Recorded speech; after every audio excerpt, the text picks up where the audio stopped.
Si Atasha Mulak ang lead star ng Philippine adaptation ng Bad Genius, the series. Ang Bad Genius ay ang 2017 Thailand blockbuster movie na pinagbidahan ni Thai model actress Chu Taiman Changcharoen Sukying. Noong 2020 ay ginawan ito ng series na pinamagatang Bad Genius, the series, na pinagbidahan naman ni Plern Pichaye Kamalarajan. Studio Viva ang producer ng PH version ng Bad Genius. Pero imbes na pelikula, gagawing serye ang proyektong pangungunahan ni Atasha.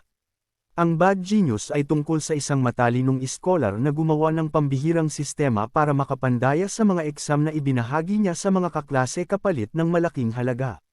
Other adaptations of Bad Genius. Dahil sa tagumpay ng original Thai movie, nagkaroon ito ng Bollywood at Hollywood versions. Tumanggap din ng mga parangal ang Thai TV series adaptation ng Bad Genius. Ito ang naging basehan ng proyekto ng Studio Viva na tatampukan ni Atasha Mulak bilang Lin, ang matalinong estudyante mula sa public school na nagkaroon ng scholarship sa isang pribadong paaralan. Makakasama ni Atasha sa Philippine adaptation ng Bad Genius, the series sina Gab Lagman, Hyacinth Calade, Jerez Aquino, Romnick Sarmenta, Yayo Aguila, Joko Diaz, Irma Adlawan, at Rufa Gutierrez.